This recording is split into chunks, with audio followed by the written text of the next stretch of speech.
The topic of agroforestry is becoming increasingly important as part of the climate strategy of BioSwiss. We have therefore organized a demo event on the farm of Meinrad Betchart, who will present his agroforestry system to us. Welcome to our organic farm. Today, we are having a ProBio event on the topic of climate change. In this context, agroforestry is on everyone's lips. I planned the agroforestry area with my father. For example, which row spacing, which varieties. We have planted the entire field within only 2 months, and what you see now is the results after a year and a half.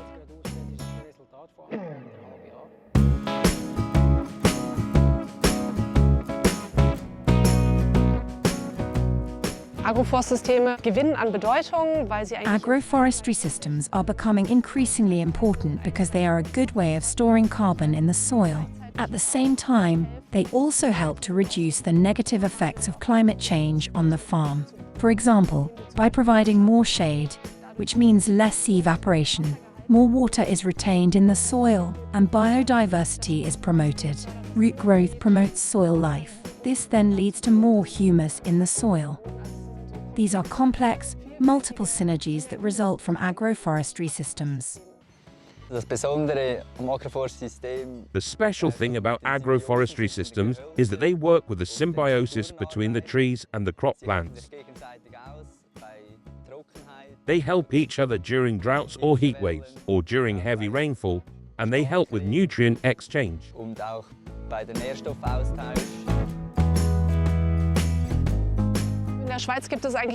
There are two main types of agroforestry systems in Switzerland. One is an agroforestry system with arable farming, as you can see here on the left. And the other is a so-called silvopastoral system.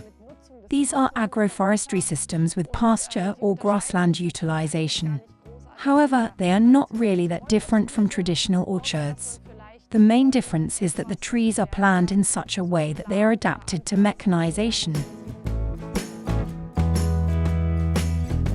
Now let's assume you want to set up an agroforestry system. What are the most important points to consider? First of all, it is important that you have your goal in mind. If it's to produce fruit, like here for example, then you should plant fruit trees. If the aim is to maximize carbon storage, then you would have to choose very fast-growing tree species. It was clear that we wanted to go for fruit trees because we could market the fruits directly. It was also clear to us that we would grow it on our best farmland. Another important thing was that it had to be diverse. We decided that no more than 4 trees of one type or species should be planted. This is how we achieve diversity.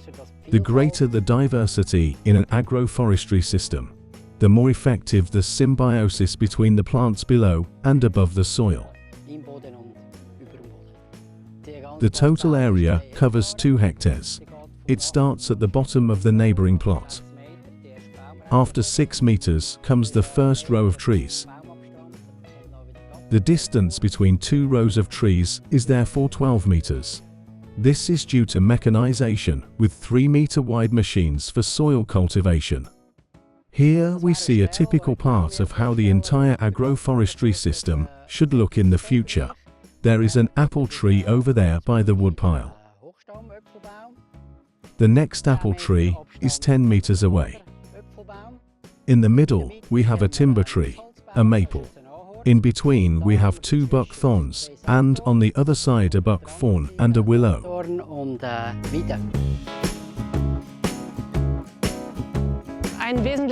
A major advantage of agroforestry systems is that they create different root zones. The cultivated crop has roots down to a certain depth. The tree roots obviously grow even deeper. That is also the aim.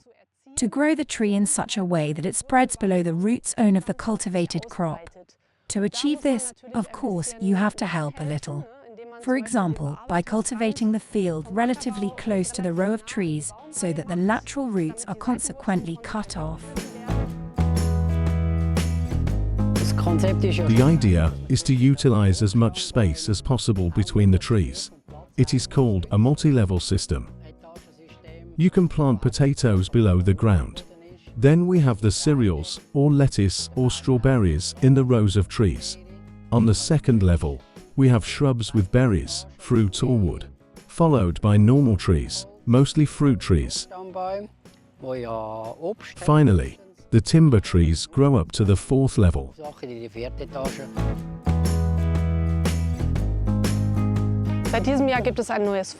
A new funding program for agroforestry systems has been in place since this year. The program is targeted at farms in Germany, Austria, Switzerland, and Liechtenstein. It is the result of many years of collaboration with MyClimate. It is important to emphasize that this is not a certificate trading program. It is therefore not a classic carbon dioxide compensation program. This carbon sink really remains on the farm and can be used for the farm's own balance sheet. We now have a support program and can provide investment aid. That is a very good thing. However, the decisive factor for economic efficiency are subsidies. And that's why good planning is important, so that you can be sure that you will fit in. As we have seen, agroforestry systems are complex and very individual. That's why we at ProBio offer support in setting up new working groups on agroforestry. This would allow farmers to exchange ideas and gather experience. You can find more information on our ProBio website.